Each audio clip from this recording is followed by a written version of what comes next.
Hello student, welcome to techno classes. तो चलिए एक और प्रैक्टिकल लेके आए हैं हम, जो आपके एग्ज़ाम में आती है।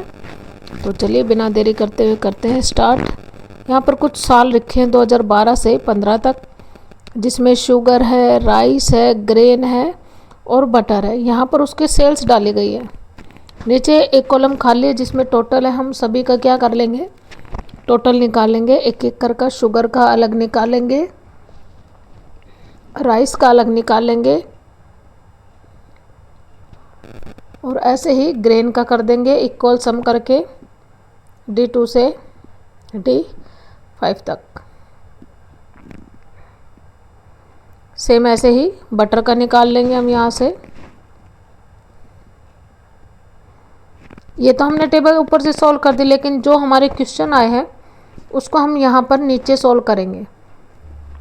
तो पहला क्वेश्चन क्या कहता है, calculate total sale of each item during the years. मतलब ईयर्स के हिसाब से निकालते हम 2012 से 15 तक। तो मतलब जो नीचे मैंने टोटल निकाला है वही निकालेंगे।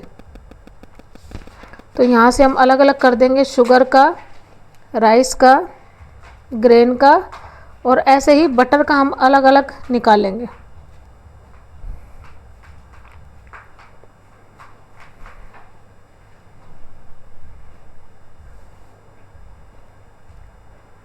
जो नीचे टोटल दिया हुआ सेम डिटो वैसा ही निकालेंगे हम यहाँ पर। तो शुगर के आगे वाले सेल में इक्वल करके सम कर देना है। B2 से B5 की रेंज और एंटर कर देना है। सेम ऐसे ही राइस की निकालेंगे, इक्वल सम C2 से C5 की रेंज दे देंगे।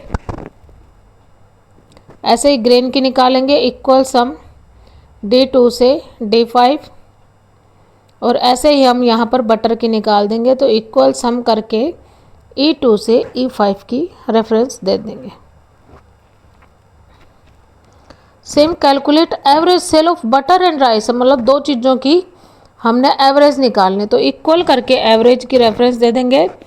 अब ये देखो आपका बटर और राइस कहाँ पर है, तो यहाँ पर क्या देंगे, C2 से। पहले राइस का निकाल लेते हैं। तो हमने यहाँ पर क्या निकालना है, C2 से C5 की रेंज दे देनी है। सेम ऐसे ही हम यहाँ से बटर की निकाल देंगे। तो इक्वल एवरेज बटर का रेफरेंस दे देंगे।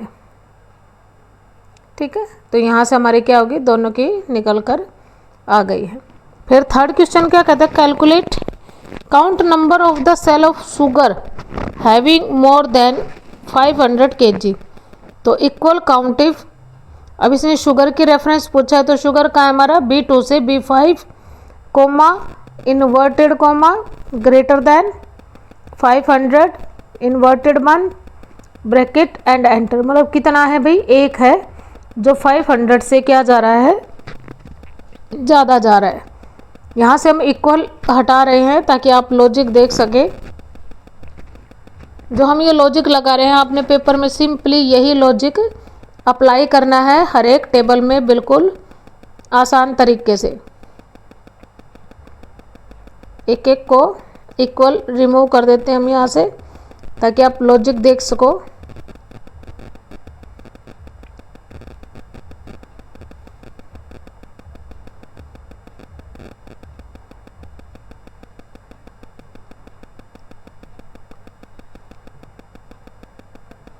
एक एक करके आपने सभी इक्वल को हटा देना है।